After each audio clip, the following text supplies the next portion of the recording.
Shedeur Sanders plays on tape delay, and he made a big mistake, writes Browns columnist.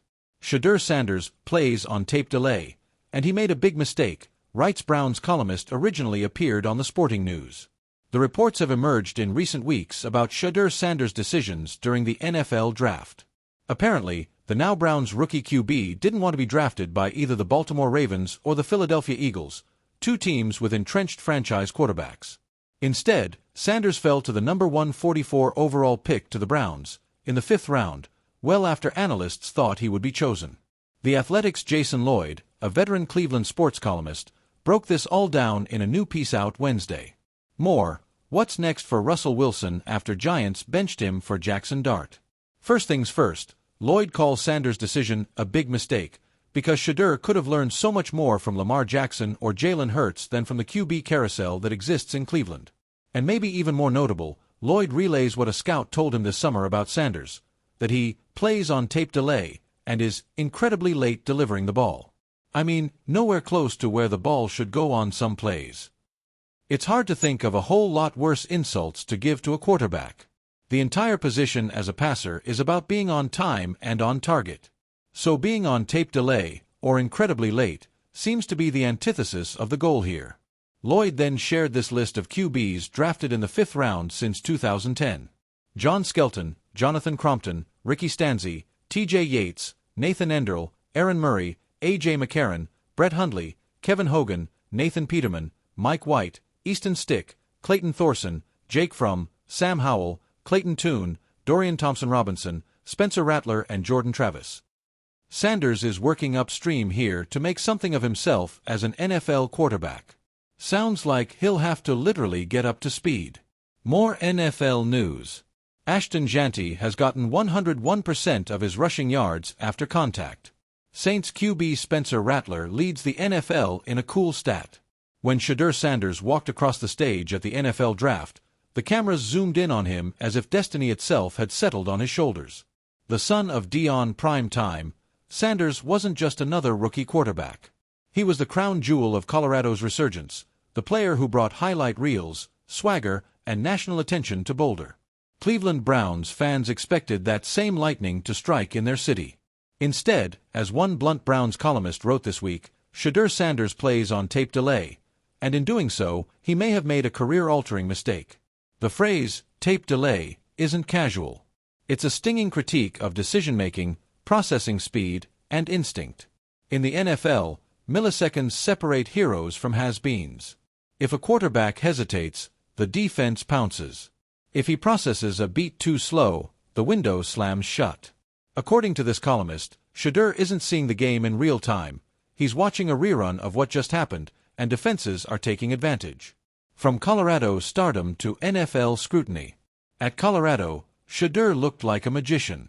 His pocket poise and ability to extend plays drew comparisons to elite improvisers like Aaron Rodgers. But the college game often rewards hesitation, defenses are slower, coverage breaks down more easily, and a mobile quarterback can punish overzealous pass rushers. In Cleveland, however, the difference is night and day. NFL defenses disguise coverages, bait young quarterbacks, and attack every weakness. That half-second pause that once opened up lanes at Colorado is now the difference between a 20-yard completion and a crushing sack. The columnist's tape delay jab cuts right to the heart of the issue. Shedeur is processing the field a step behind. His throws often arrive late, forcing receivers into contested situations. The anticipation that separates elite quarterbacks from the rest simply isn't there yet.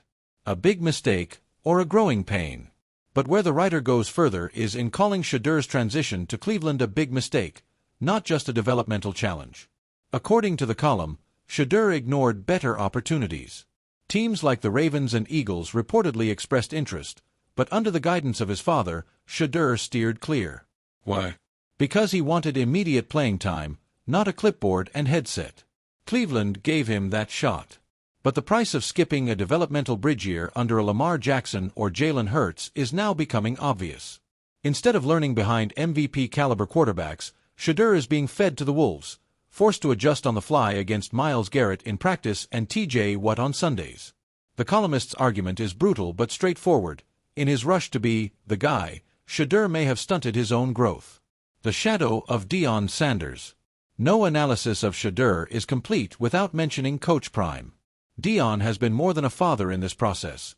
He's been an advisor, protector, and sometimes a gatekeeper. From draft decisions to media strategy, Deion's fingerprints are all over his son's journey. But here lies the paradox. What worked in Boulder may not translate to Cleveland. At Colorado, Deion's bravado and hype machine elevated Shedeur into a national brand. In the NFL, however, teammates and coaches care less about YouTube views and more about third down conversions. The columnist hints, not subtly, that Shedeur's reliance on his father's counsel may have left him unprepared for the cold realities of the league. Playing on tape delay is not just about slow reads, but about being behind in decision-making off the field as well. Cleveland's quarterback curse. It doesn't help that Shedeur landed in Cleveland, a city infamous for chewing up quarterbacks and spitting them out. Since 1999, the Browns have burned through starter after starter, each arriving with fresh hope only to leave battered and broken. The columnist suggests Shedeur may be the next name on that cursed list. Not because he lacks talent. His arm, mobility, and football IQ are undeniable, but because Cleveland rarely provides the stability young quarterbacks need. The offensive line has struggled. The running game is inconsistent without Nick Chubb at full strength. And the fans, long starved for success, have little patience. When Shedeur misses a read, it isn't viewed as a rookie mistake. It's seen as confirmation of the same old Brown story. The tape delay problem explained. To the naked eye, Shedeur's game looks polished. But deeper film study shows what the columnist is pointing to. On slant routes, the ball arrives just as the defender closes in, instead of leading the receiver into space. On deep outs, his release lags just enough for corners to recover. It's not that Shedeur can't make the throws, it's that he doesn't trust himself to make them early. NFL quarterbacks must throw to where the receiver will be, not where they are.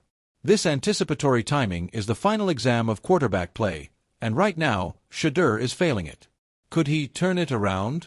The columnist's grim take paints Shedeur as doomed, but history says otherwise. Plenty of quarterbacks looked slow early. Josh Allen was mocked for his inaccuracy. Jalen Hurts was doubted for his passing chops. Even Peyton Manning threw a league-high 28 interceptions as a rookie.